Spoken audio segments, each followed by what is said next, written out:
இயற்கை வந்து எவ்வளவு அழகானதோ அந்த அளவுக்கு ஆபத்தும் நிறைந்தது.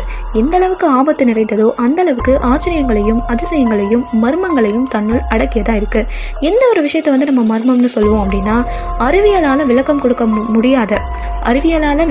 முடியாத எல்லா விஷயத்தையுமே வந்து நம்ம மர்மங்கள் அப்படின்னு சொல்லுவோம். அப்படி மர்மங்கள் நிறைந்த ஒரு 5 பகுதிகளை தான் இந்த காணொளியில நம்ம பார்க்க போறோம். வாங்க பார்க்கலாம்.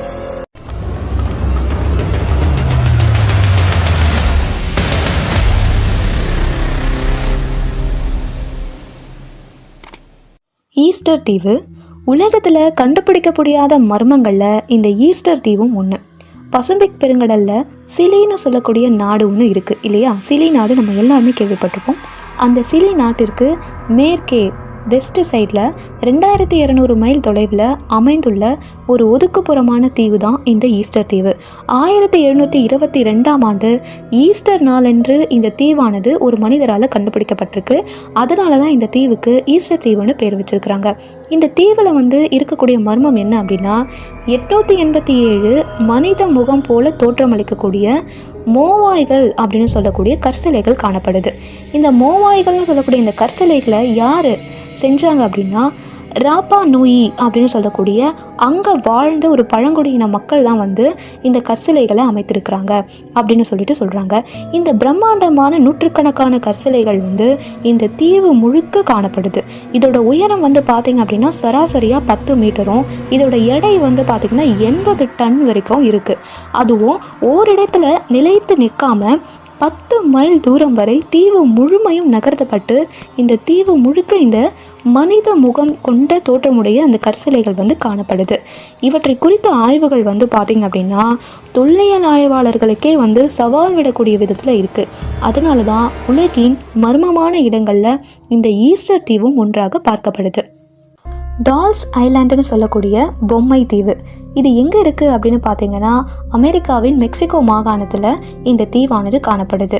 இது முன்னொரு காலத்தில் மிதக்கும் தோட்டம் என்று அங்கே இருக்கக்கூடிய பகுதி மக்களால் அழைக்கப்பட்டிருக்கு. ஆனால் இன்னைக்கு இது வந்து பொம்மை தீவாக மாறி இருக்கு. ஏன் அப்படின்னு பார்த்தீங்கன்னா, 1500க்கும் அதிகமான பொம்மைகள் வந்து இங்கே காணப்படுது. இதில் என்ன ஒரு ஆச்சரியம்னா, இங்கே மனித நடமாட்டமே கிடையாது. அப்புறம் எப்படி இவ்வளோ பொம்மைகள் வந்திருக்கும் அப்படின்னு பார்த்தோன்னா, அதுக்கு பின்னாடி வந்து ஒரு கட்டுக்கதை சொல்லப்படுது.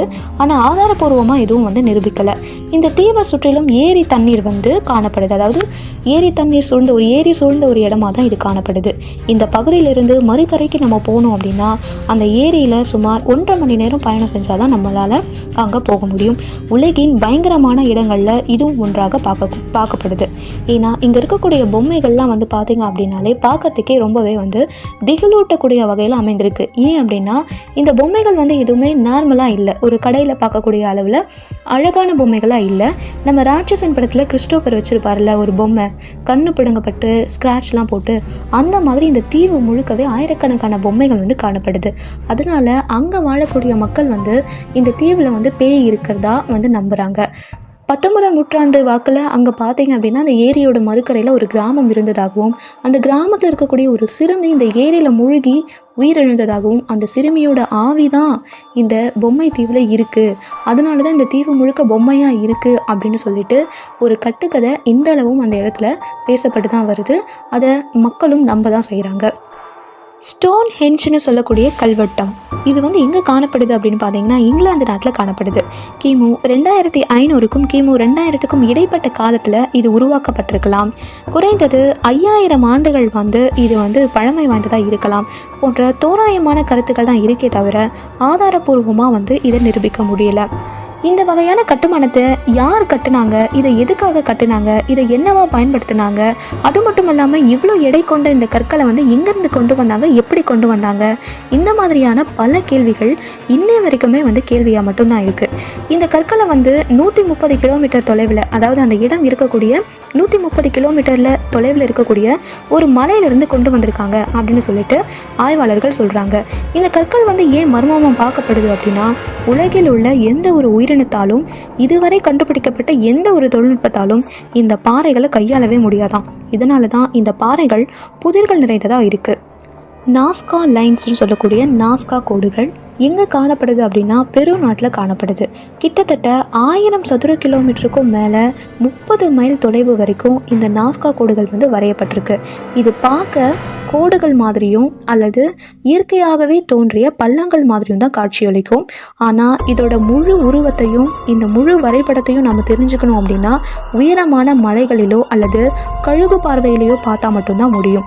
பார்த்தீங்கன்னா விலங்குகள், பறவைகள், தாவரங்கள், பூக்கள், பூச்சிகள், முக்கோணம், சதுரம்னு போன்ற நூற்றுக்கணக்கான வடிவங்கள் வந்து இங்கே ஒரு வறண்ட நிலப்பரப்பில் வந்து வரையப்பட்டிருக்கு.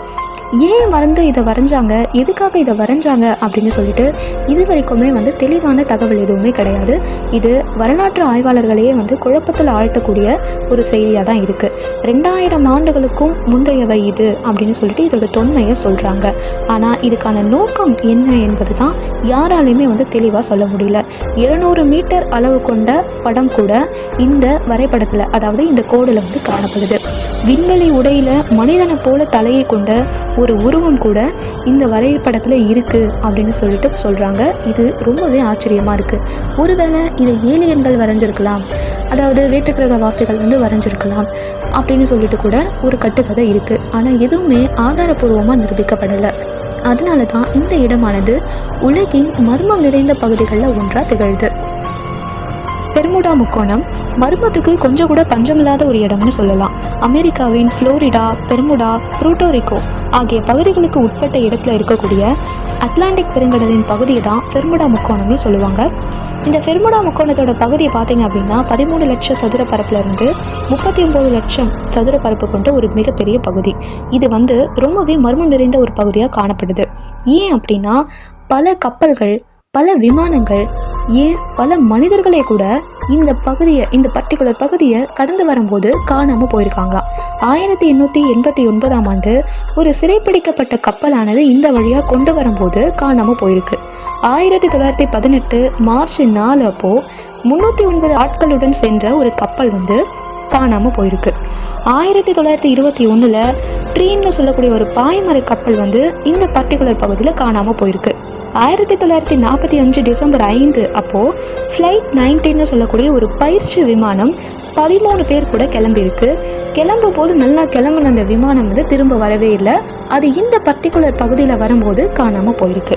அதே மாதிரி 1948 ஸ்டார் டைகர்னு சொல்லக்கூடிய ஒரு விமானம் அரோசஸில் இருந்து புறப்பட்டு பெர்முடாக்கு வந்திருக்கு. அந்த விமானம் காணாமல் போயிருக்கு. அதுக்கு அடுத்த ஆண்டே 1949 ஸ்டார் ஏரியல்னு சொல்லக்கூடிய ஒரு விமானம் பெர்முடால இருந்து ஜமாய்க்காவுக்கு போயிருக்கு. அந்த விமானமும் காணாமல் போயிருக்கு.